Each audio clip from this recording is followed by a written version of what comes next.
Good afternoon, everyone. Special Friday afternoon edition of the show. Today, we are going to have an excellent guest, and we're going to have a great conversation about traditional tabletop role playing games and what they still have to offer us. But first, a not so traditional tabletop role playing game is coming to you soon. Empire of the Undying Sun, which is mine. It is a horror campaign focusing on American style horror. You've got about 450-page campaign guide for a brand new setting. Well over 100 brand new creatures, monsters. There are new spells and items, and we also have a first edition for all you old school tabletop players, and D&D 5e for people who like a little bit more modern system. We are launching on October 1st. So you can either go to empireoftheundyingsun.com, sign up on our mailing list there, where you will also have a chance to become a VIP member. For an extra $3, you will get the adventure module, Fairy Hill, written by Bill Sylvie, aka the Dungeon Delver, a man who used to write modules for Gary Gygax himself. This will only be available for the VIP members. Otherwise, go check out the Kickstarter. I have just put a link in the chat for anyone not there. But that's enough about this. Today, we have an extra special guest. His name might imply he's basic and an expert, which makes him the perfect candidate to refurbish, renew, do an homage to the original Dungeons & Dragons, 0E plus Chainmail. Everyone, please welcome the basic expert. What's up, man? Thanks for having me on. Appreciate it. So I am very curious. I had talked to you behind the scenes several months ago, and you were working on a 5e clone. Mm-hmm. And then all of a sudden, I hear you are bringing back the Wight-Box, where that's WHIGHT, not the color. And you were doing a full, what would you call it? A redo, revamp, homage of Chainmail plus OD&D. How would you term that? Yeah, I liken it to everything that I'm doing in it is within the rules of Chainmail and 0E and within the 3 LBBs. But it's sort of like how would I integrate the two together? And so I try and explain that. So it's a clone, but it's not like a lot of other clones that maybe people are more familiar with, like Wight-Box spelled the other way, WHITE, or Delving Deeper or Swords and Wizardry, any of these other clones. This is going to feel very different from those ones. So, it really piqued my interest because over the last few years in working on my own campaign guide and whatnot, I've sort of been mining older edition, for ideas of what to do. And there's really a lot of good stuff in the older editions that, for whatever reason, has fallen by the wayside. What made you sort of shift your interest from the 5e clone to this? Well, I'm still working on the 5e clone, actually. I'm Victor Gorchev, a scrying Dutchman. He's going to help me with that because I feel like I was making some choices where I'm like, I needed someone who understands 5e to come and kind of guide me a little bit, and so it's going to be a project between the two of us that we'll share. So I'm still working on that. We're still talking about that behind the scenes. It's just that slowed down. I did this because I released the previous version of this, of Wight-Box, and it's free. The PDF is free. And then there's a, I don't have it here with me. It's somewhere over here. There's a physical version that you can get of the older version as well. But I feel like I've learned a lot, and there's some mistakes in that version as well. Not that it's not unplayable or anything like that. I've been playing that version since I released it. Prior to even to releasing it, I was play testing it, and with a lot of the guys on my Gilded server and stuff like that. But I kind of looked at it and I'm like, what would be really cool is to bring this out and make it like a real 0E experience where there's a box set, there's dice that come with it. There's like, it's going to be split into booklets. I got the pod versions here, Nice. Fulfilled by Lulu. And Wilderness Game Board 0E tells you to use outdoor survival, and that is that was a separate game you had to buy in order to have like your wilderness hex map. And so I'm including an actual game board there with it. So I was like, I just want to kind of give a whole experience of like old school play. Yeah, it to me, one of the interesting things about a lot of the old school stuff too is if Gary and Fred and those guys had a sin, I would say in the early version, it's that they didn't really explain things well. And, it kind of makes sense why they didn't, because everybody that they were writing for like knew these games anyways. And, at the time they released 0E, like who knew that it would become such a mega success? So how was it for you to like go back and, I don't know, sort of like like you need a Rosetta Stone to figure out what all they were talking about? Well, I had to have a lot of help. A lot of guys on the Gilded server. First of all, they kind of bullied me into doing this in the first place. Like, you need to do a 0E clone. I'm like, we were talking about 0E. We were all talking about 0E, how cool it is and stuff like that. And there should be like a clone that integrates Chainmail a little better than what's been out there already. And they're like, you should do it. And I'm like, okay, I guess so. But like, you guys got to help me. So I'll do the layout. I'll do the writing and everything, but I'm going to need help with keeping me like on track. I'm going to bring interpretations of things, and I'm going to need help from some other gamers here to tell me like where I'm right, where I'm wrong. And so I have to give a lot of credit to like, in particular, Crossface. Mm-hmm.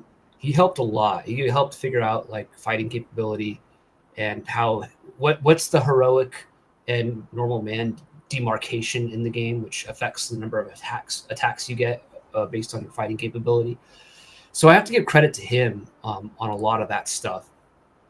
And I don't know. I just kind of lost track of the question there. I'm sorry. I'm tired today, so you'll have to forgive me. I'll do the best I can. But no, I don't blame you. It gets tiring the further into it you get. Yeah, my brain's fried. But I was wondering, like, how difficult was it really? And to figure out, like, because some things are just not obvious. Yeah. There's a lot of things that are just like, it's so weird. Like, there's a lot of things in 0E and in Chainmail that they're really critical rules, and they're hidden in the most unusual place. Like, the potion of heroism within the 3 LBBs, Crossface pointed that out as like, look, this is like helps us figure out, like, when you read the text of it, you're like, oh, that makes sense of like how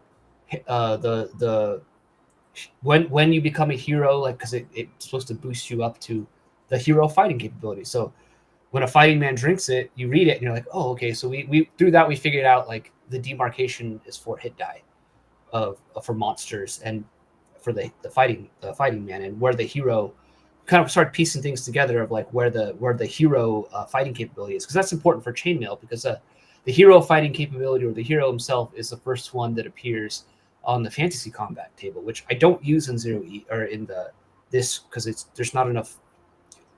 A lot of the monsters in 0E are not on that table, and there's not really a good analog even for those. So you can't do the 2d6, in my opinion. You can't do the 2d6 fantasy combat table.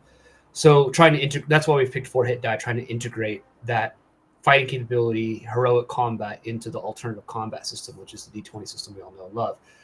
But there's lots of weird rules, like weapon class, that really helps make the D6 damage for every weapon make sense. Like, that's hidden in a lot of these rules. Like, it's kind of clearly outlined, but then there's parts of it that are just sort of hidden in like the page before, or like in the paragraph after. And so you had to just read everything and kind of go, oh, it's referencing this.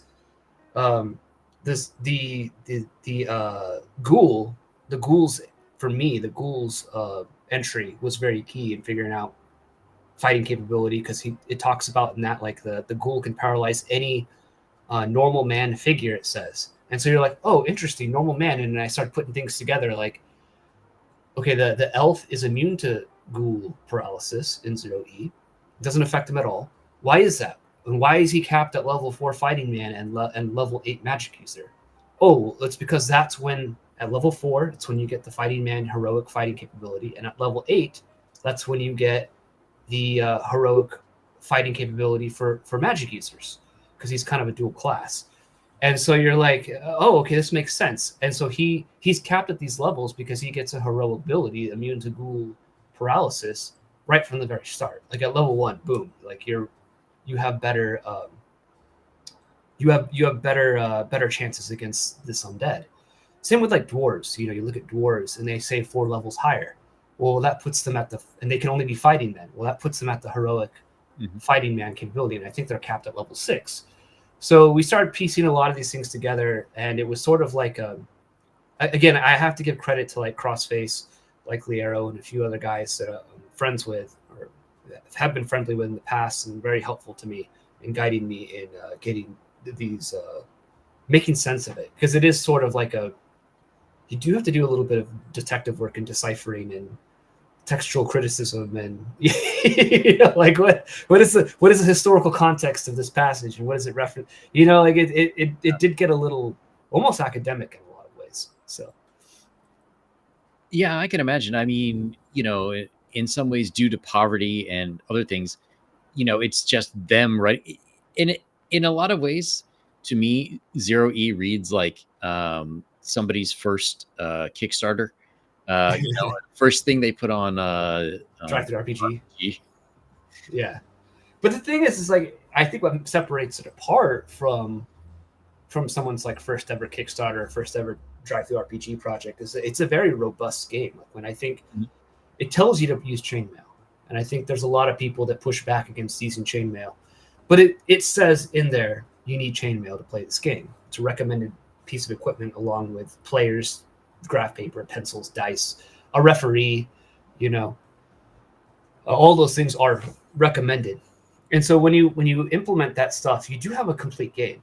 Like it does, there's a lot that you can do with it. It's not like maybe complete in the same sense that maybe a lot of people that are more familiar with 5e or Savage Worlds or Call of Cthulhu or any other kind of modern system they're playing now. It might not be complete in the same sense as they're maybe used to, but it's complete enough, I think. And I think, kind of circling back around to what you said, the way it's written, I don't think they understood what they were making. I think they understood what they're making, but they didn't understand how big it would eventually grow to be. Yeah. So they were writing for a very, specific audience who understood the terminology and what they're trying to do. And so they didn't anticipate it getting into non-wargamer hands and people being interested in what it is. And I think that's where a lot of the confusion comes from. Yeah, I mean, a lot of times I liken it to, if you had like a reference book for physicists versus, like a high school physics textbook. Yeah. And that's the difference. All of a sudden you had all these in a lot of ways, non-gamers at all, first timers, and this is a family game. Let me play this with my kids. It's got dragons and knights and stuff. Yeah. And it's an adventure game. No idea what's going on. Yeah. Yeah. So I think that they didn't anticipate that. So I think in the original text and for the audience that they're writing for, there was a lot of assumed knowledge and on terminology, lingo, and how you would implement certain things. And I think there's leeway. I mean, it's very clear there's some leeway as to how you can apply it. I won't say that the way that Wight-Box tells you to play the game is like the one true way to play through EL. I think a lot of people want to maybe strawman what I'm doing because I'm saying you need Chainmail, but I don't feel like that's a controversial thing to say because it says you need dice again, you need pencil, you need paper. This shouldn't, in my opinion, be a controversial take to say that like you need to fill out the game, you need Chainmail. Even in the adjudication rules in book 3, for a lot of mass combat stuff and things like that, it literally tells you like defer to Chainmail to do these things, So, I don't think that's controversial, but a lot of people want to interpret it as like oh, well, you're claiming you have the one true way to play 0E. And it's like, well, no, the thought experiment with it was, it's 1974 and I have access to only these things. I don't have supplement 1 yet. 1E is not out yet. BX isn't out. Holmes Blue Book isn't out yet. None of this stuff's out yet. I only have the 3 LBBs and Chainmail. I got both. I bought Chainmail after because it told me to. How do I? And so the question is like, how would I run this game? And so Wight-Box is just me, with the help of my friends that helped me write it, like explain how I would run that game. Like how would I personally interpret these rules and apply everything within the spirit of those rules to my own games. And so that's kind of what it is. So Critical Dawn says, because so we were talking about I forget exactly how we phrased it, but so it was for a specific wargaming audience, you know, the original rules. So but do you consider D&D a war game?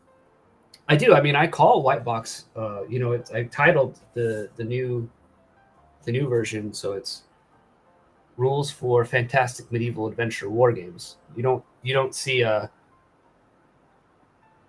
we go. You don't see RPG on there at all anywhere. Not that it isn't an RPG, but I wanted to harken back to sort of the oh, that's weird.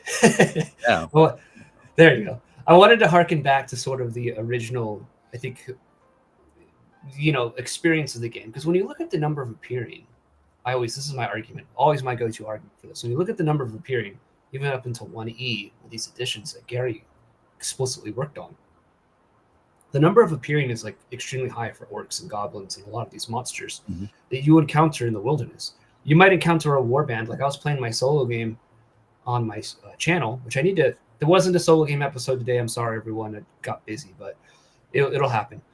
But anyways, I ran into 180 hobgoblins, and you're a party of like eight adventurers. Like, what do? All you can do is run away, you know? But I think that the implication there is like, well, why did Gary have that? Like, why did Gary and Dave have this like large random encounter number for wilderness adventures? You know, what is up with that? And I think it's because the expectation is that the players are going to be leading armies at some point. They're going to be conquering dungeons with like armies camped outside of hobgoblin dungeons. You know, they're going to be conquering other castles. And it says it's going to be a game with up to 50 people. So what does that mean? You know, the original rules say up to 50 people can play in a single campaign. So it's clearly club play. And to me, that means there's going to be the potential for PvP at some point, especially as the campaign goes on. Your character levels up, you get to level 10, you're a fighting man who's become a lord, and you have your own castle and keep, and you have your own soldiers under you, and you're getting taxes from the people around you.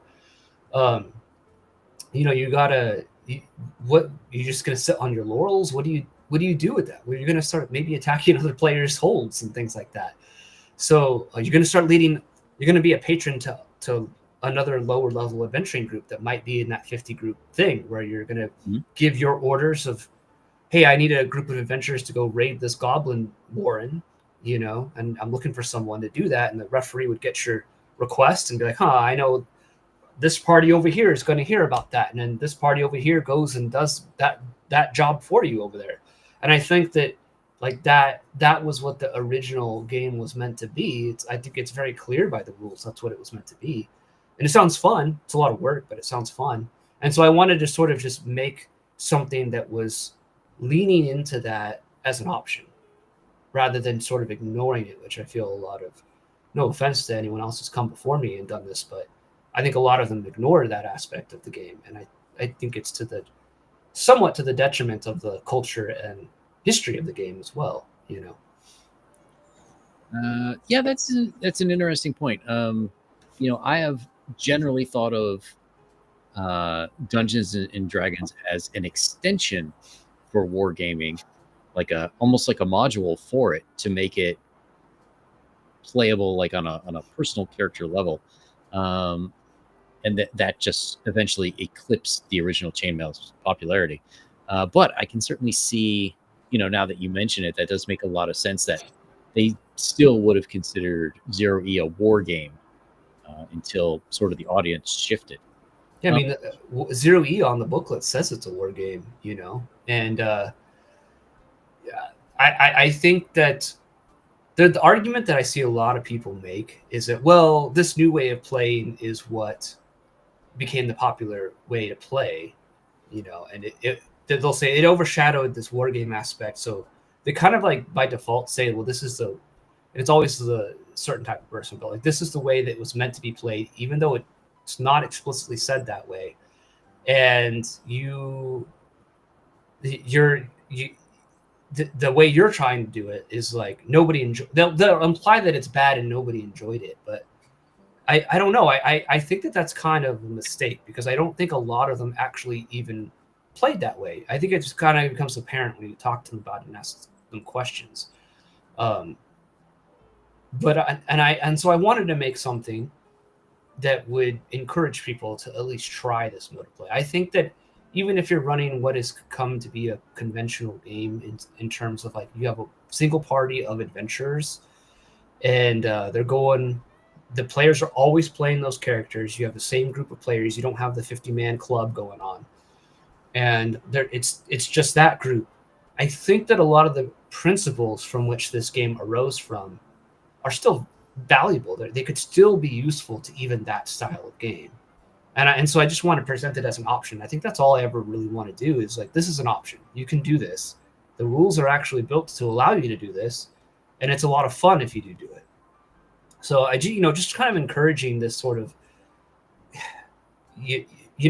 Griff from Secrets of Blackmoor doesn't like me, but his documentary is very good, and I think it kind of shows that methodology.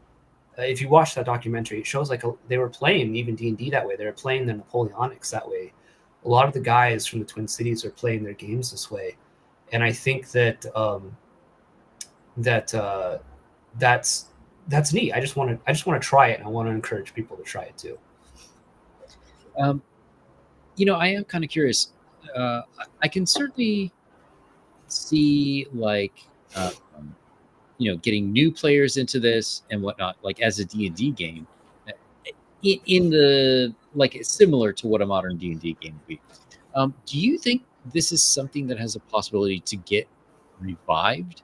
Especially with it's because, like you said, you expect people to lead armies and to have strongholds, and I think Bronsteinable would be the word for it. Do you ever see something like this maybe sort of getting back? Like there would be some league, maybe like city by city or state by state? That, or even in an online space, I think that through Discord and Guilded servers and various gaming servers, it's easier than ever to build a online club, at least. Mm-hmm. And you could have clubs versus clubs, even if you wanted to branch it out even further. Discord servers versus Discord servers. You could have events between various clubs. So I think that it's easier than ever. Because like for me right now, it's hard because a lot of people are used to sort of the conventional way of playing a game. And there's no, I don't want to make it, I say conventional and I'm not trying to use it like in a pejorative way to put people down. I'm just saying like, this is just what the way people expect to play the game is. It's this particular way.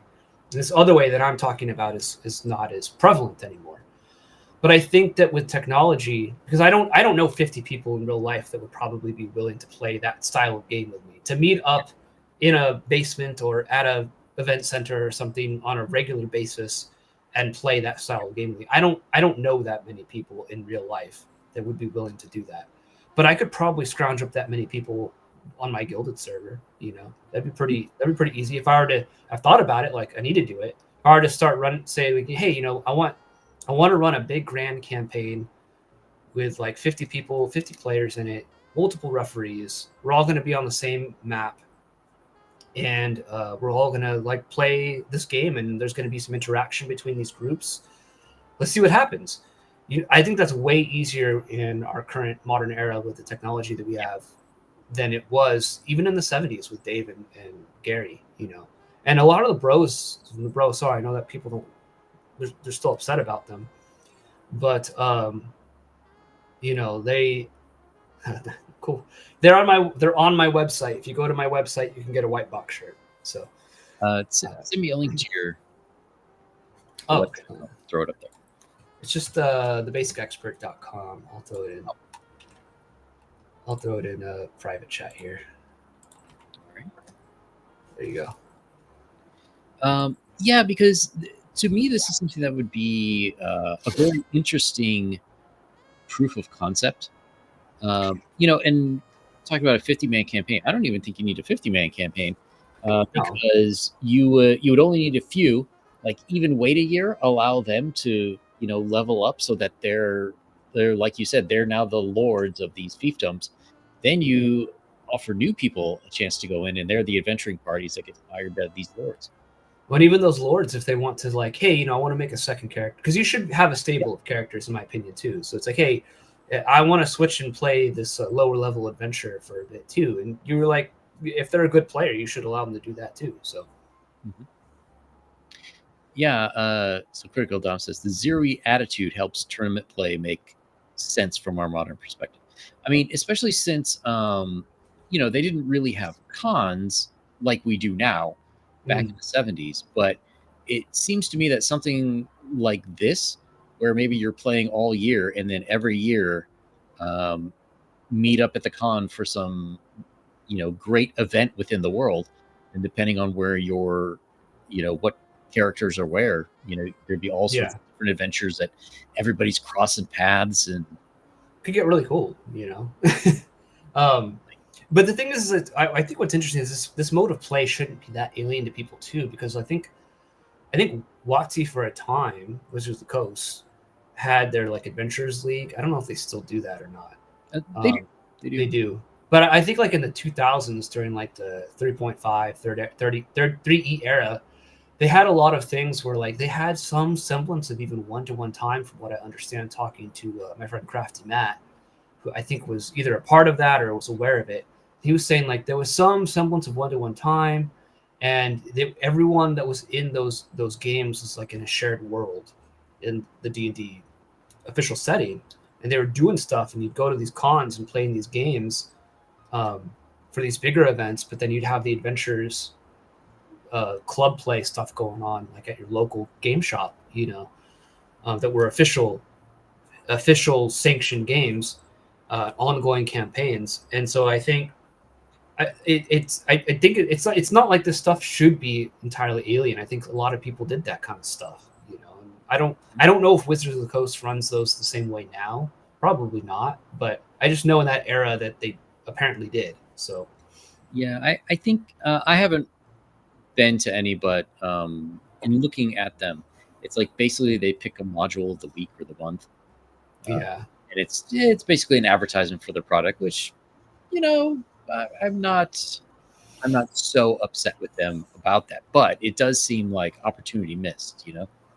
Yeah, it seems like it's not as probably cool as it once was. A lot of things in the hobby aren't as cool as they once were in a lot of ways, but it shouldn't be that foreign. I mean, we just had from Shadow Dark, Kelsey Dion. She just had her very successful campaign where she's very much in her campaign setting pushing a West Marches style game. Because a lot of people ask me like, "This sounds like a West Marches game." I'm like, it's related a lot. I just don't know in people's West Marches games how strict on time they necessarily are. Gary is very strict. He tells you to be very strict with time records in both 0E and 1E. So that's very important to keeping all these people, all these 50 players on track with each other. But I think that there's an element of this old school style of play, this club play, that's kind of coming back a little bit, and I think it's great. I want to be a part of that. That's why I'm kind of encouraging.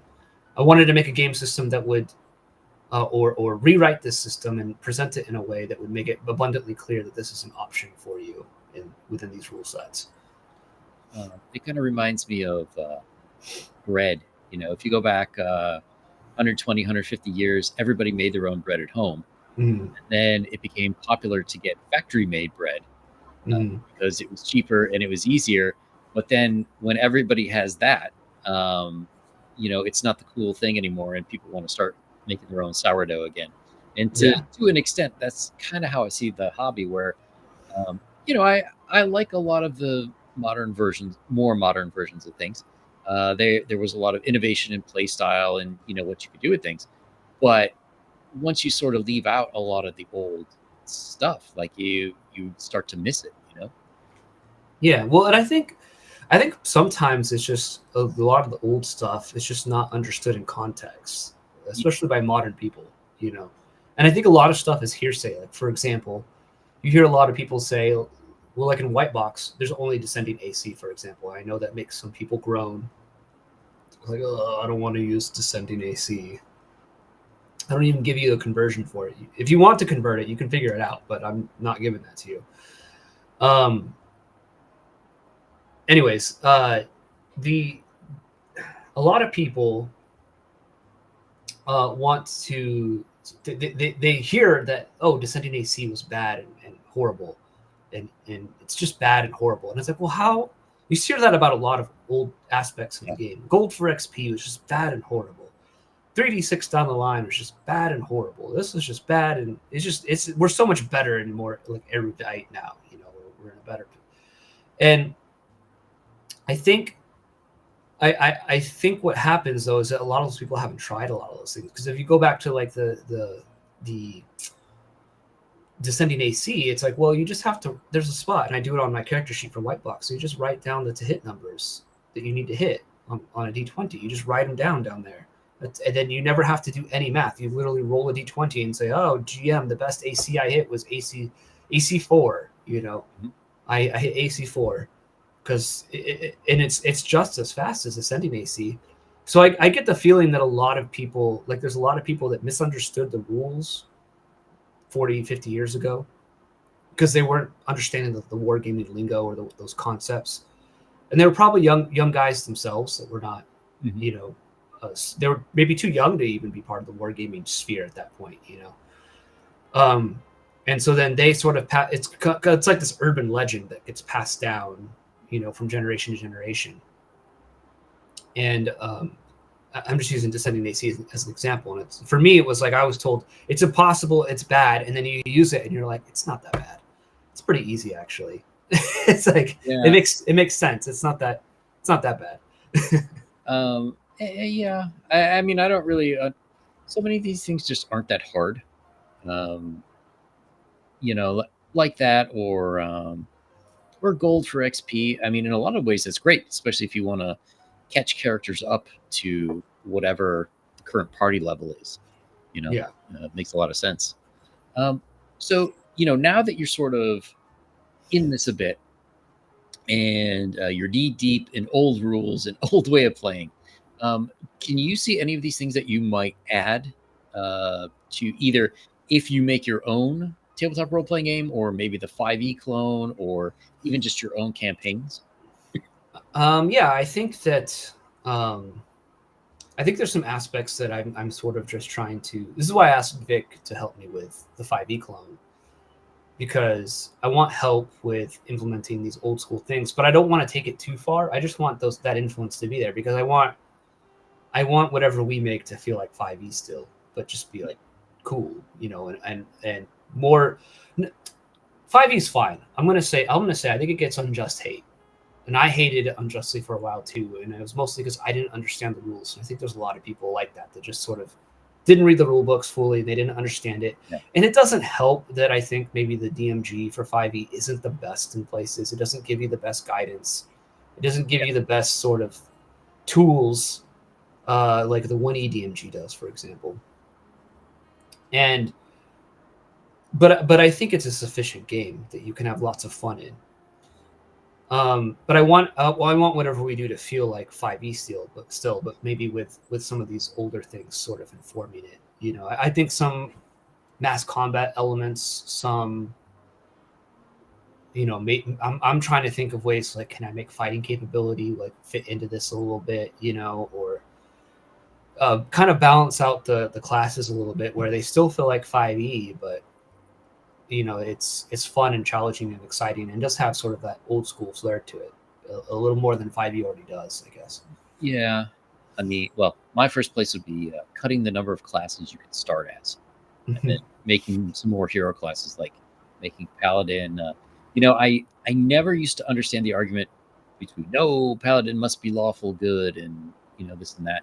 And even though I'm still not 100% on that page, if you take paladin as a class that is a religious class that wants to implement the god's will through a martial activities, as opposed to a cleric, which theoretically is through more religious spiritual activities, I think you could still do that by having somebody. You got to level into it either via fighter or via cleric, and a religious devotion to a god. But I don't personally have a problem with, like, I like the kind of old school. There's a couple ways you could go. So, like the Rule Cyclopedia has that, for instance, with druids. You have to be like a neutral cleric before you can become a druid. You have to earn your way into these bonus classes. I don't hate that. I don't mind that. But for me personally, I kind of like, and this might make certain people upset, I like having certain classes sort of gate kept from certain fantasy races. Mm-hmm. For example, dwarves in 0E can only be fighting men. If you allow the thief class, which I have it in the appendices, because people love thieves, even though that wasn't part of the original game, I put it in the back of the book because people love their thieves. Or they could be thieves. So it's like these classes. So there was no dwarven cleric that a player could be. Yep. It's just not an option. You couldn't be a dwarven magic user. Or some classes like the paladin, they're gate kept by like ability score. You have to have a really good charisma and you have to have a good strength or good constitution. Some of these classes are gate kept, but behind the rolls that you got. Like, you just didn't get those rolls, buddy. I'm sorry. You can't be a bard. You can't be a paladin. Those just aren't available to you. And I rather like that. I think that that's fun, because then it makes those rolls that you get for your ability scores, it makes them fun, and it makes them matter a bit more. Like, ooh, I get to be a paladin. I'm looking forward to that. At least for me, I enjoy that. I know it's not for everyone, but no, I mean, I agree with that. The only problem is that is still technically there in 5e. Like, I think you have to have a 15 or higher in whatever the main class stat is. I think the bigger problem is you're going to have trouble convincing people that, no, you should roll and you should take exactly what you roll in the order that you roll. Yeah. I think in 5e, though, isn't that just... I think that's one thing I want to change, because I think that ability score requirement is only for multi-classing. So if you want to multi-class into another class, I think you have to have that the requisite ability score to get that class. But maybe I'm mistaken. It's been a while since I looked at it. But regardless, in 0E, the referee, I need to check my language if I keep it in this or not. And if it's not there, I need to make it. In 0E, it says that the referee rolls for your ability scores and gives them to you. So it's like, I know that might irk some people, but it's sort of that's a way of solving the problem. It's like, these are your ability scores. What are you going to be?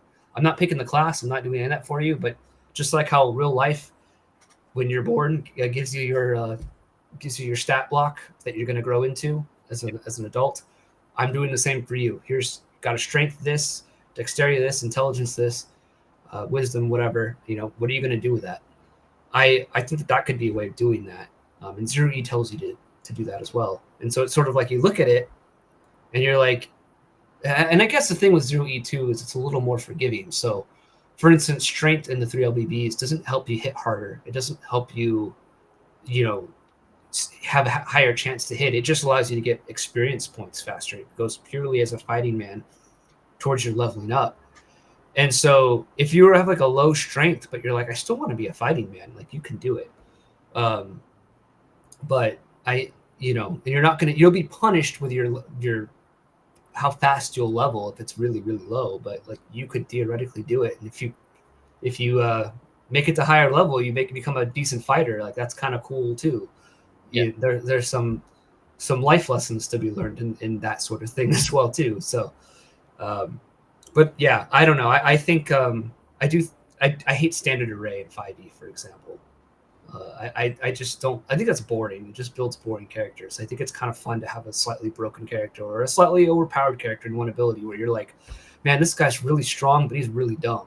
You know, like that's kind of fun. You know, and that's a role play opportunity there too for a lot of those people that you should take advantage of. And I think Zero E sort of caters to that a little bit as well, based on how the ability scores work. So I am a little curious. You know, I had mentioned I think Gary's biggest sin was not explaining things, even though there was perfectly good reasons not to. How far in Wight-Box do you go with explaining things? Like, do you go into detail like, look, it's your game. You can not use encumbrance if you want, but we know the downstream effects, and that means you're not going to have followers. You're not going to have or hirelings, and then you're not going to have a place to store the loot, and you know all these aspects of the game will be there. Do you sort of go into that detail, at least for the DMs with this kind of thing, or is it just cleaned up, you know, everything put in the right place? It's sort of more the latter. I'm not really telling you how to play the game, but I'm hoping, and maybe this is a little bit me expecting too much from readers, especially on this hobby. I'm hoping that people will read the rules and be like, hey, you know, this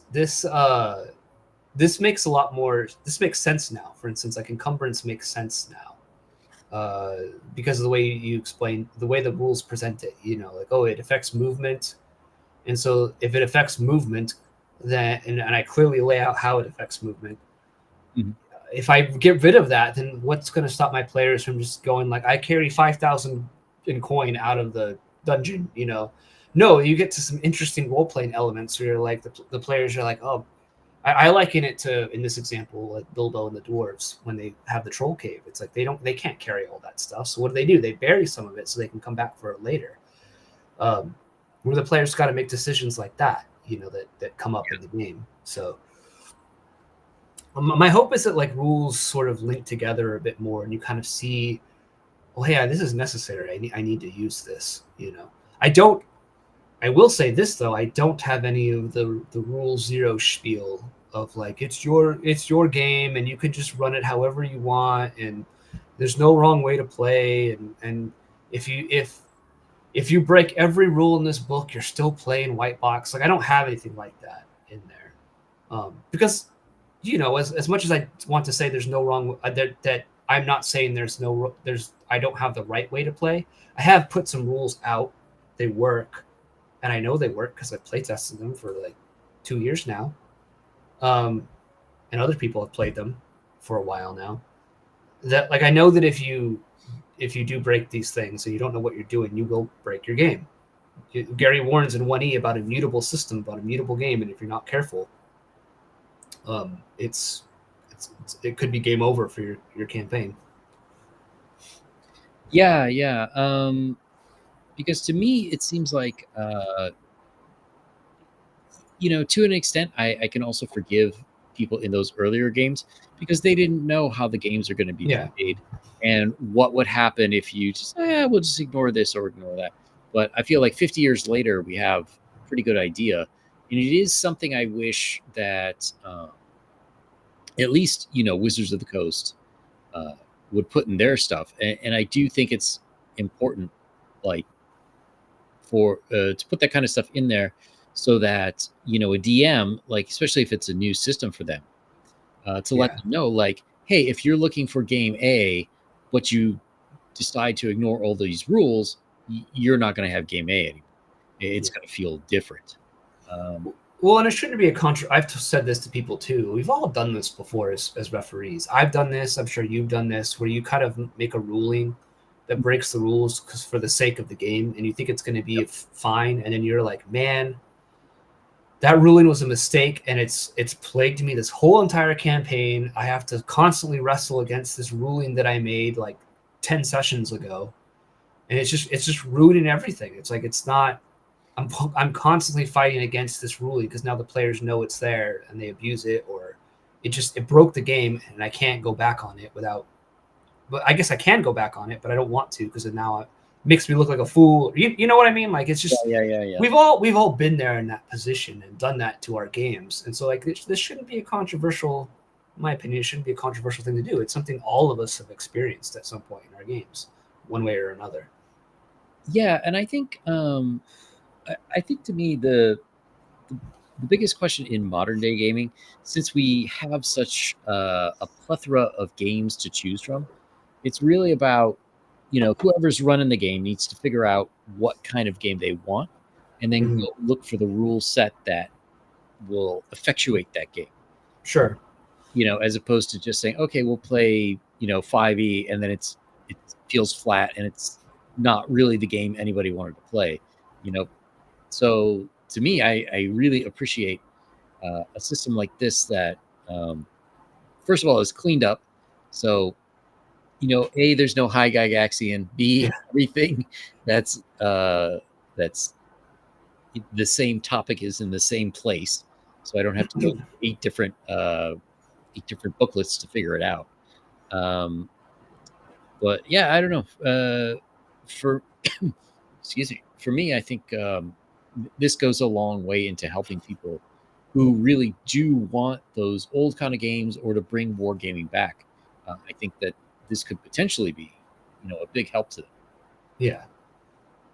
Yeah, I agree. And I agree with the comment here on the screen. I had to do that in a couple of my games where you're like, guys, I screwed up. I said this, but going forward, it's got to be this because my ruling was wrong. It was a mistake. Yeah, I think we all have that, or we all, allow players to use an item in an unorthodox way or a spell in some way that we really should not have. Yeah.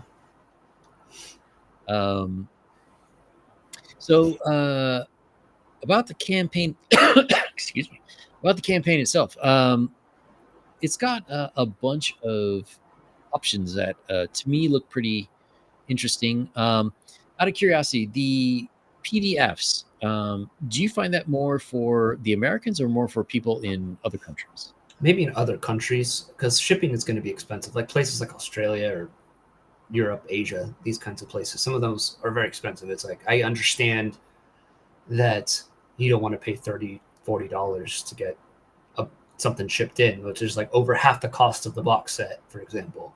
You know, Yeah. that's expensive. Like if you want the box set and you're willing to pay that, it's good on you.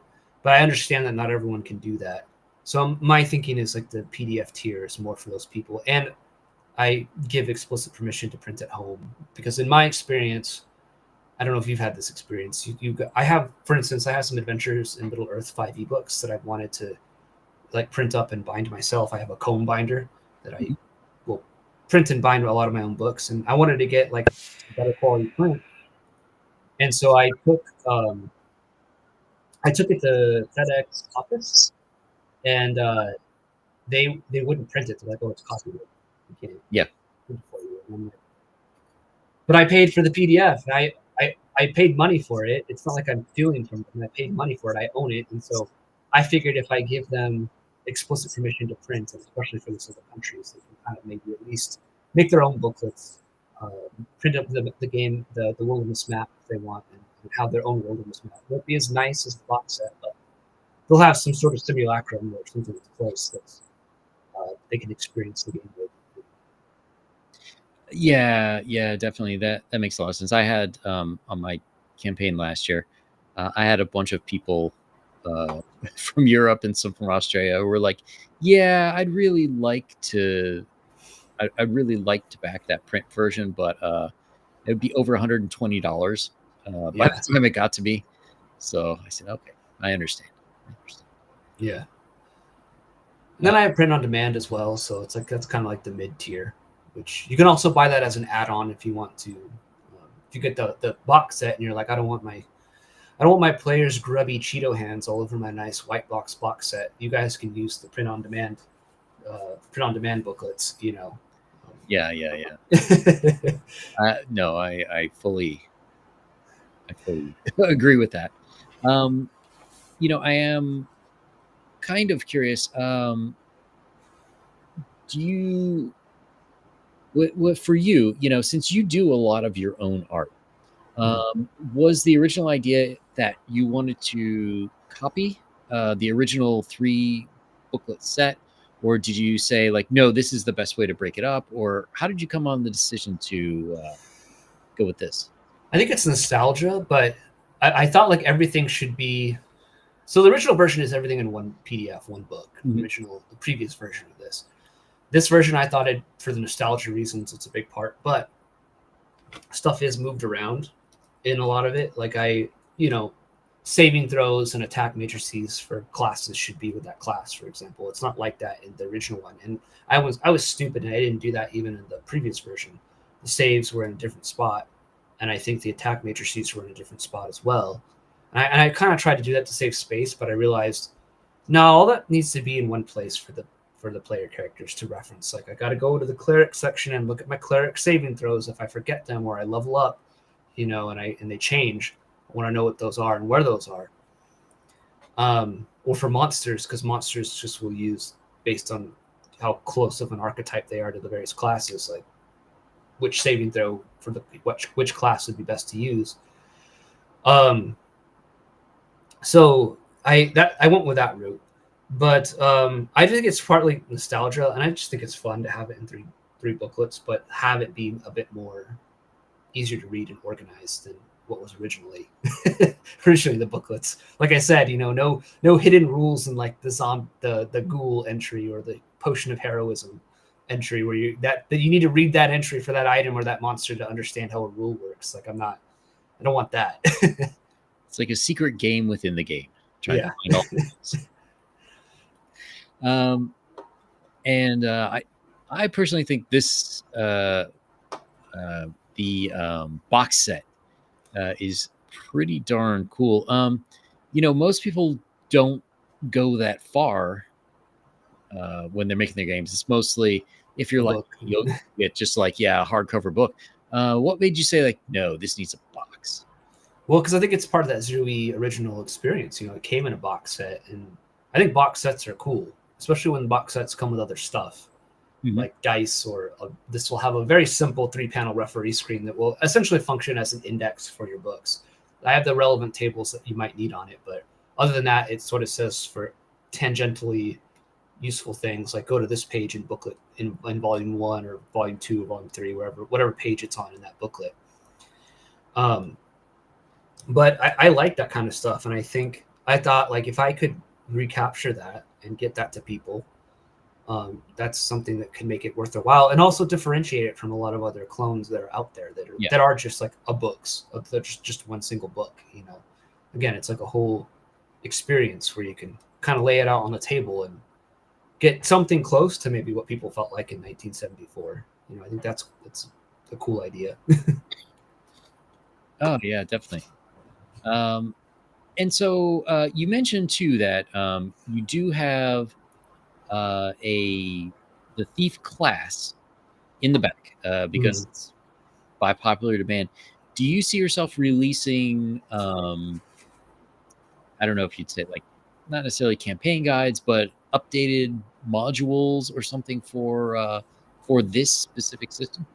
Yeah, so this is a plan that I have. I want to do a campaign setting based on the wilderness map that'll be in the box. So you might have your own like campaign setting, but I want to have like a campaign setting like gazetteer, maybe like a Mhm. part of the map, and release them in parts as like little zine style booklets, or maybe as a thick fatter booklet that would kind of go like, well, this location on that game board is like castle whatever, and Lord so and so lives here, and he has this many footmen and this many heavy footmen and this many archers, and the evil wizard so and so lives in this fortress over here, and on this hex there's a dungeon.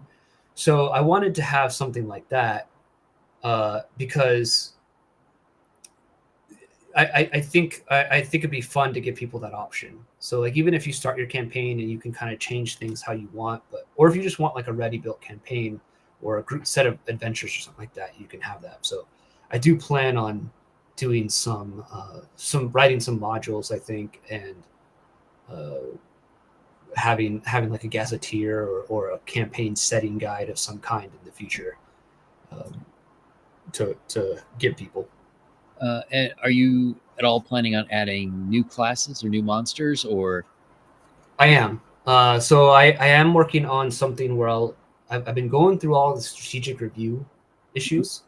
I'm not drawing from AD&D or BX or anything like that. I'm looking at the strategic review issues because that's where a lot of the classes that were in AD&D first appeared. So things like the Bard, the Illusionist, the Ranger. I am also looking at Greyhawk to adapting the Paladin to the system here, because that one was kind of built towards, it's not hard to do, but that one was built towards how Greyhawk sort of changes the system where you have different size hit die and things like that.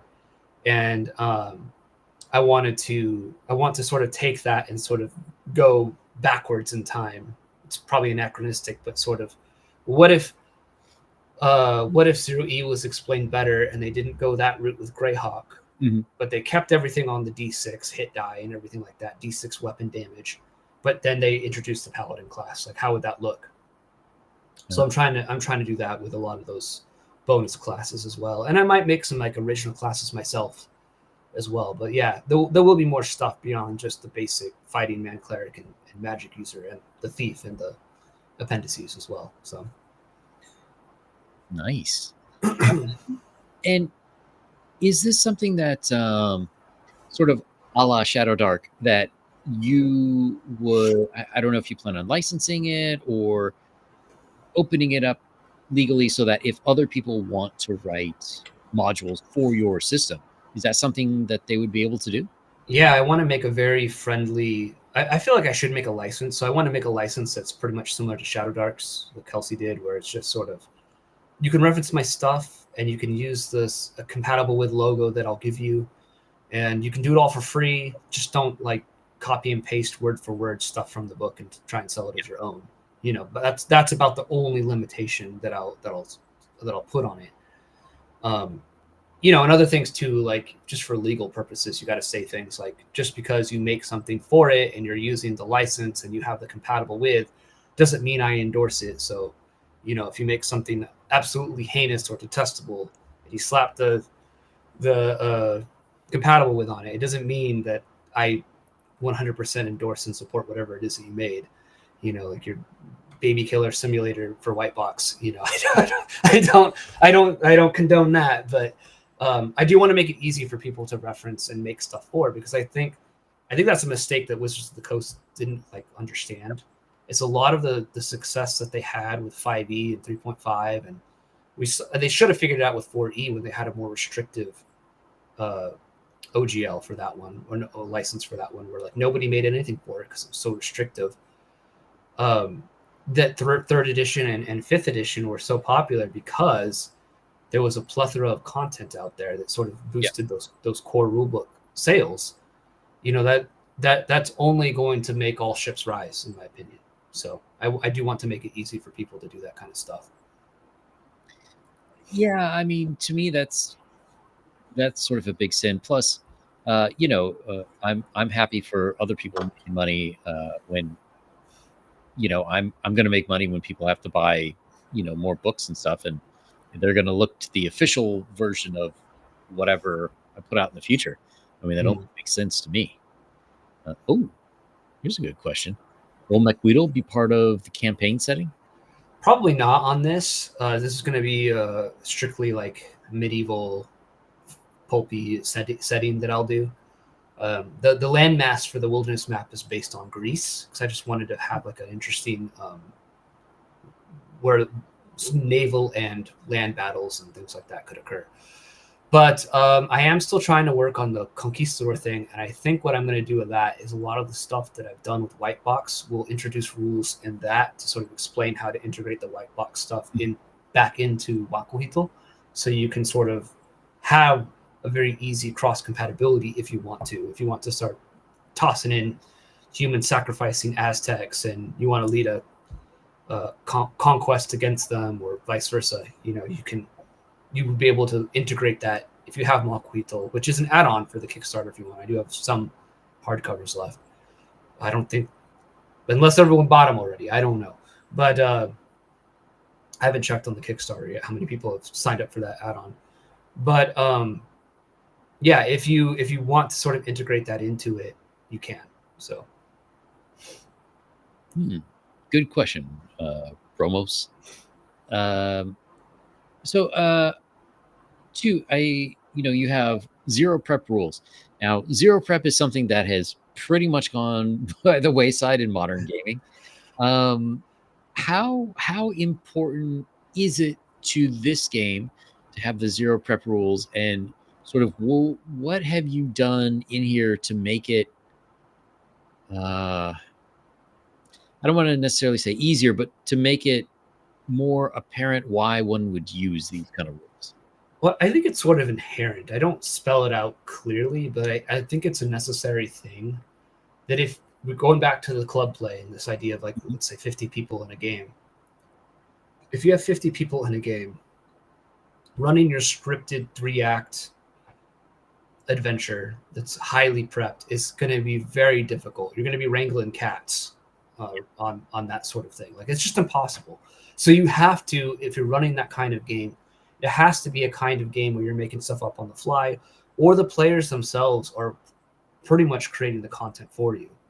Where they're like, hey, as they get to higher levels, like maybe you could even have it like as a player who's a magic user, they become this high level wizard in your game, and they have their wizard tower, or they have a lair somewhere in the woods where they're doing all their magical research, and it's like they become their own dungeon master in a way, right? Where it's like they can design their lair how they want, to put traps where they want, to keep all the other adventurers out of their lair that are always trying to sneak in and steal his goods, and a lot of instances, like right there, because a player's made it to a high level and is has goals and is trying to achieve those goals from all sides, you sort of are just creating content. And so you need to have maybe tools that help you do that. And so I just try to offer that sort of thing, because I think that's the only way that if we're going to play this like club style game, potentially, if we're going to offer that as an option, then you need to have the tools and the know-how to do that, in my opinion.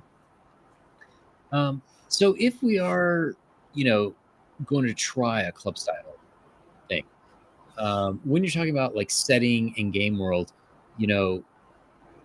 I mean, zero prep is going to be important, like you just mentioned, but it can't be everything made up. Well, I mean, I guess it could technically be everything made up on the fly, but how much in terms of like you want to set the flavor of the game in terms of like this is the country you're in and they have such and such traditions and blah blah blah. Like how much of that versus zero do you think is necessary for club? I mean, I would say, I always tell people with zero prep that zero is like the ideal. Like if you can get as close to zero as possible, in my worldview, as far as how to run games, like you're doing well. But that doesn't mean that you can't prep ever. And so like if you sit down and you're like, I want to put a kingdom here and I want to give them some like unique culture, like go ahead and do that. That's fine. That's going to probably be prep that you can use. I think where it gets to be a problem is when it's like, I made this dungeon and the players have to go in it because it has to advance the story. Like that's a different, that's a problem. That's a problem. That's not going to work in a 50-man game necessarily. So, but if you're like, I want to have a kingdom and they do this, they have XYZ religion and they do this sort of culture and they have this festival during this time of year, yeah, that's fine. Go ahead and do that. That's not gonna derail or ruin your game in any sort of way. So, yeah, sort of a settings guide as opposed to yeah. And I think like a lot of people think with zero prep, like the tables are already curated. Like they talk about random encounters or things like that. Like a lot of these things are already sort of inherent to the way the system works, the way that the way that the tables and the random tables and the generation tools, the way they work, they're already curating everything for you for like a medieval pulp adventure. So you're not going to have weird things more often than not that feel out of place. Bandits are going to be in the forest, and when you encounter the brigands or the bandits, you can kind of rule what they're doing and why they're doing that, why they're there. I do have tables there that are like oracles, so I have a yes or no or maybe oracle in there with a lot of buts that can like buts as far as like yes but or no but, and those can kind of give like a twist to the situation if you want to use those. I have like a table of just adjectives or descriptors that you can use, and like tables for like what's in the interior of of a room or a dungeon room or something like that too. So it's just enough to where like you can kind of get some words to inspire you, some roles to inspire you, and go like, okay, that I get it now. Yeah, that makes a lot of sense. So the art too, I really like that you went with this art style. I mean, I know you did the art, but um, it really makes it feel like 1974 again. Especially, I mean, I do like where Wizard or TSR went with their arts stuff, especially in 2E and like very focused, and it made it great. But I do think that there was something in those early editions when you'd have something very serious and somebody trying to do like a Frank Frazetta type image, and then next to it would be like something that looked like it came from the Wizard of Iz comics. How did you, or how? Well, first of all, how long did it take you to work on all these images? Not super long. Some of them are done digitally, like the wizard blasting the guy with his magic spell, and the tentacle monster one, and the cleric there battling the zombies. Those are all done digitally. So like I digital pencil, digital inking. The dragon one below is done traditionally with a dip pen and on paper, pen and ink. So I try and mix it up and just kind of whatever I feel like. I would say I've gotten pretty fast at black and white like that. So it doesn't take me too long. I love working in black and white too. I just think it's a lot of fun. I'm not going to say I'm like the best at it. I think I'm better at probably painting. I'm better at painterly kind of stuff than strict like black and white. I think it takes like a different kind of mindset, but I really love doing it. And I don't know. I just kind of like, you got to just kind of know your strengths and play up to like what you can and can't do as an artist, especially like when you're doing everything yourself. So, sometimes you have like an idea for an overly ambitious piece and you're sort of like, that would look really cool, but I'm never going to get this project done if I try and attempt that. So we'll go for like the more reasonable thing that I know that I can get done. Definitely. So when you're doing this, are you doing like full 11 by 17 images, or you just picking up a little well, you said some are digital. Well, let's take the ones that are not digital. Are you planning on selling those at any time? I might. I've thought about that. I think if people are maybe interested in that, I could probably put them up on my website or something like that. I thought about making them like exclusive tiers that people could like upgrade to, but I don't want to deal with that necessarily just yet. So, so right now there's a lot of controversy with people just shoving in all sorts of AI art. There's is clip art real art? Do you have to commission people? Are you screwed if you don't do your own artwork? For you, what importance does artwork itself have in game books like this? I think the importance is that it's really it sets the tone. Like you were saying, like you appreciate where 2E went, and there's some great, wonderful classic pieces in those 2E rule books, by fantastic artists. But there is some sort of charm to like the AD&D books or to the BX books and the black and white art that's in a lot of those, And I think it just sets a tone. And I think like I wanted to have a very comic booky sort of pulpy feel, kind of cartoony feel a little bit, just something that would feel like it would like, like you said, like it was from the era. Yeah. And so I just tried to emulate that as best as I could. And I think that things like, for instance, AI can't really do that for you as well as you maybe hope.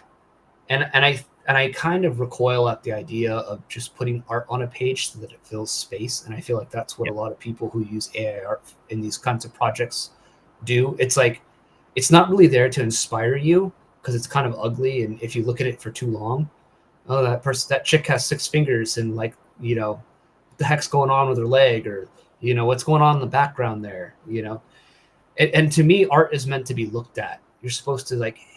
That's why you have art museums. It's hanging on the wall, and you're supposed to sit there and inspect it and look at every detail because the artist put everything there for a purpose. And so, if you're just putting art there just to fill in a space, well, then I don't think that's really art anymore. I know it's not the most solid argument, but it's to me, it's just like, what's the point? You're just filling space. You're not really trying to inspire. And I think that the art in the books is there to not fill space, but it's there to inspire you on the text that you're reading, on the game that you're going to play. Yeah, I think, especially like when you compare this to, like, let's say the multi-user online player games and stuff. There you have very much a graphical view of the world already, so you kind of know what's going on. But in this, which is really just all text, once you add those images in, I think it really gives I think it really inspires people's imagination. Like, oh, we're doing this. Yeah. That's cool. And then hopefully they'll be able to, expand on that and make it even better. And to be fair, though, I think like some games, like I love Classic Traveler, and there's almost no art in that. That's like my second favorite game of all time, I would say. Let's say Classic Traveler. Let's say like Zero E and Classic Traveler. Those are like my two favorite games. And there's like almost no art in that. So I don't want to say that in a very simple cover, just black with text on it, But it's still very like provocative in some respect. Like how do you do that? And so I don't know. I don't buy this idea that like AI is going to like replace my job or something like that or whatever. But I think it just doesn't have the heart. It doesn't have the spirit. It doesn't have the soul to do that, in my opinion. So yeah, and I mean the other problem with AI is, they want to say they're the people who do it are artists. They're not really artists. They're more of art directors. Yeah. The problem is, if you look in a normal industry, you get to be an art director after years of producing the art. Yeah.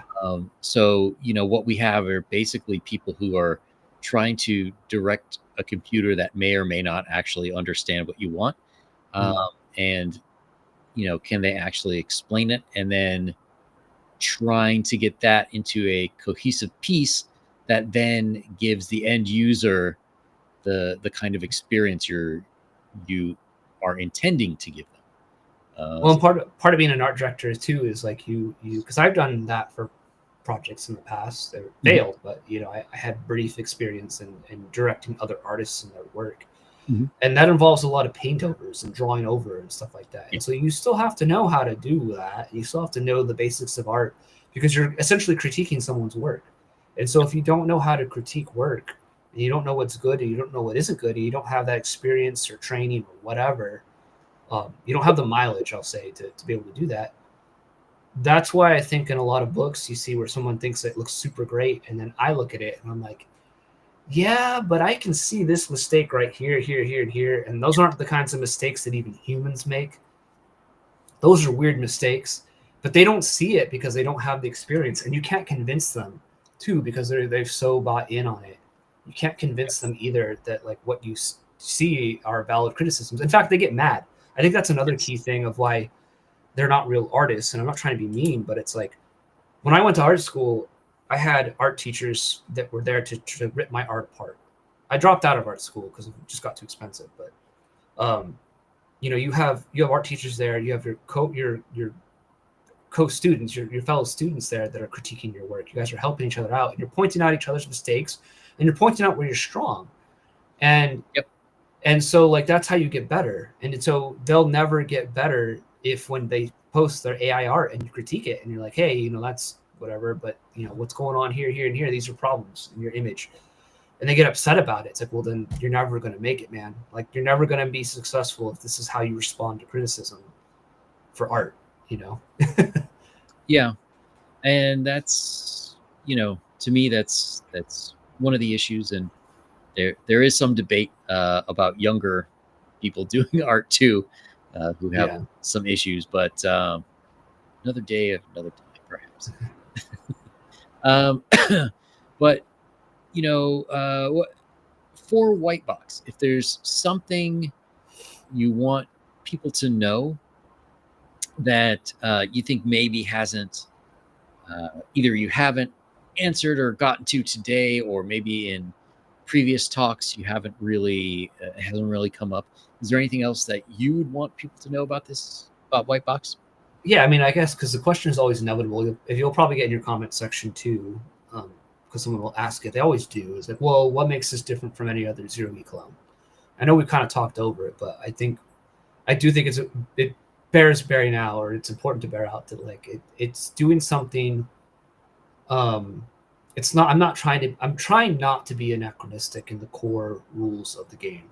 When you have like, for instance, I love Wight-Box, fantastic medieval adventure game. But that game sort of has a lot of designer preference in it. Like the D6 damage. It has the D6 damage for every weapon, but it does like, oh, the sword does D6 +1, and the dagger does D6 -1, and the hand axe does a D6, and the two-handed sword does a D6 +2, and they try and differentiate the weapons on the damage end while still retaining the D6, and like that's found nowhere in strategic review or anything like that. So or they look to like BX to fill in gaps. Like there's no rule for how initiative works in the 3 LBBs. You're supposed to look at Chainmail, which has a different initiative than say BX has, or AD&D. And so you're like, well, it's kind of anachronistic, I guess. And so I'm trying to do my best to not be anachronistic and to try and present something like this weird sliver of time in 1974, before Supplement 1 came out, before Greyhawk came out, and asking the question, how would you play that game? How would I play that game? And then I'm sharing with you how I would play that game. So I think that's what makes it different and unique, because I don't know of many people that have asked that question. I'm sure there's a few. I know there's a couple that have tried and they have their own little take on it, but I think that's a really interesting area of gaming history that was critical to the hobby, and I think I just want to explore it. So I think that's what makes it different. I don't know how many people actually explored that part. Yeah, to me it's a real interesting question, and it's something that you sometimes see archaeologists like for one of my modules, there's I've got I can't think of the name of the game, but it's a game. It's a board game like Parcheesi or Sorry that they played in ancient Ur, and it's still fun today if you play it. And it seems to be a shame if we let the last 50 years of history just kind of go, and and don't look into, well, what answers did people previously had for a lot of the problems that we have in modern gaming? Because maybe a lot of the things that we don't like about our own campaigns, or the current edition of whatever you're playing, maybe that's already been answered at some point in the past. Yeah, I think there's this, like you said it earlier, like you like some things that are new. I do too. There's a lot of things that are new. They have like a better quality of life aspect to them, like across all media and aspects of modern life. I like modern plumbing and not having to just go behind a tree. Like there's things about that are new, that are great, that are awesome, and I appreciate them.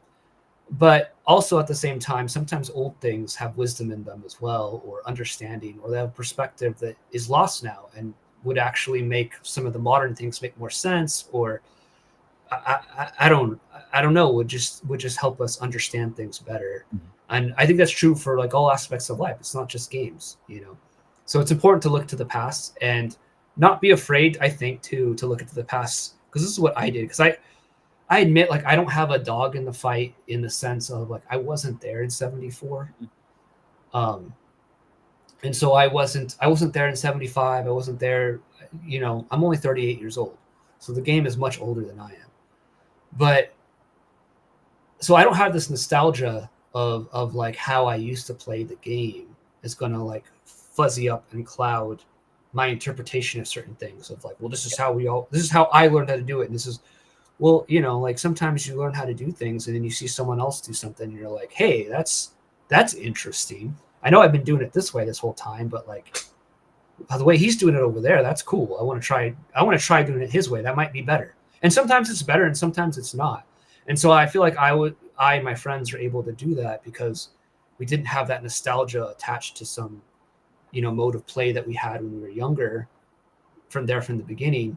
Like we understood that that's how a lot of people play and that's how we're encouraged to play. And I've had a lot of fun playing that way, but I don't have the same nostalgia attached to it. So it was easy to look at this situation and go like, well, is there another way that's kind of based on these sources and these games and these books? And just by reading the rules. So, yeah. Yeah, and like you had mentioned before, playing games that have up to 50 people, in the same world, whether or not you're in the same adventuring party or not, that's just something that doesn't really exist anymore, unless maybe World of Warcraft, but that's such a stale environment, Yeah, I think the club play is a really interesting aspect because, again, when you listen to these guys' play reports from back in the day of how they played their games, how they even just did their Napoleonics, or I have Tony Bath's Ancient Wargaming book over here by John, I think it's John Curry. Tony Bath was like in the 60s before, the English guy in the 60s and 70s before a lot of this Twin City stuff was really, really taken off, especially D&D. And you see how these guys are playing their games, and you're like, this is really cool. Like, nobody does this anymore. Like, even war gamers don't really do this anymore. So there's some benefit there to sort of trying to resurrect this way of playing. Yeah, and who knows? Maybe one day we'll end up with sort of an Olympic-style fantasy role-playing game. Country every 4 years. Yeah, whose country can get through the dungeon quicker or better, or get more gold out or whatever. Yeah, attack each other's strongholds. Exactly. All right. Well, so for anyone who is interested, Wight-Box, we have the link to the Kickstarter, both pinned in the chat, and it is on the description to the video. EVE Online is the closest electronic game. Yeah, I'd say that. It's got factions and yeah. So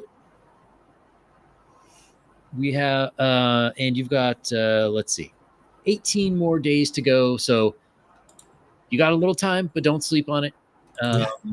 I am going to do late pledges for a little bit too, I think. So that makes sense. We'll see how it goes. But don't be a late pledge. You do it in September. Well, the late pledges get a little more expensive though too. So yeah. Let's see. Super excited to run my game off of Wight-Box next Friday. Ooh. I hope it goes well for you. Yeah, you were talking about it on X and stuff. So I hope it goes well. And if you have rules questions, because I think you're probably using the older version, and there's, I don't explain things. I try to explain them better. I think I explain them a little more cohesively than 0E plus Chainmail would if you were trying to do it yourself. But there's still some areas where other people message me and go, "Hey John, how did you interpret this?" So if you have that, I can try and answer your question. I'm busy, but I can try and answer quick questions like that from people if they message me. So so go check it out. Also thebasicexpert.com for Wight-Box shirts and other assorted gear and accoutrement. So I myself, I believe tonight I will be over on the Dungeon Delvers channel playing Gamma World 1E. Oh, cool. And tomorrow over at the Nerd Council of Doom, if you're on YouTube, we have a show, and I think we're also going to be talking about modern versus older gaming, and sort of get into a little bit of what each could take from the other, and how do we pick the perfect game for us.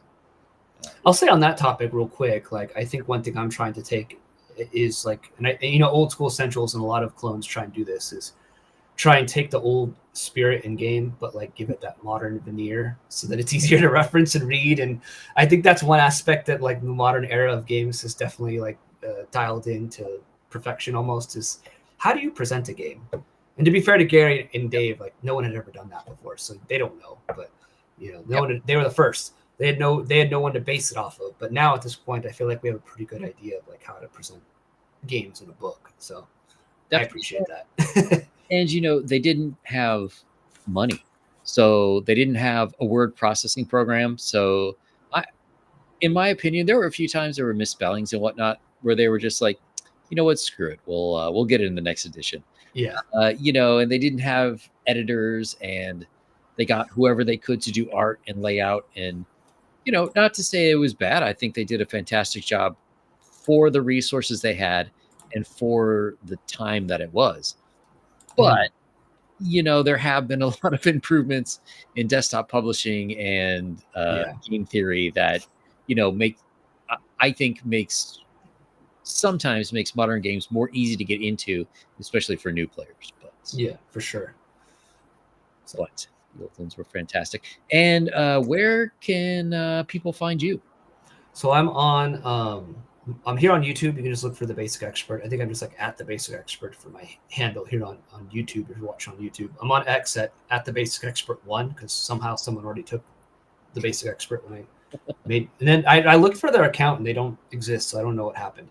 But it's too late to change it now. And mostly, just on X on YouTube is where I'm most active. I have my Guilded server as well. If people want to join, you can find links to that on my YouTube channel. We talk about games and stuff like that. I have a Patreon and stuff like that as well if people are interested in that. I've kind of not been super great about updating Patreon with perks as of late.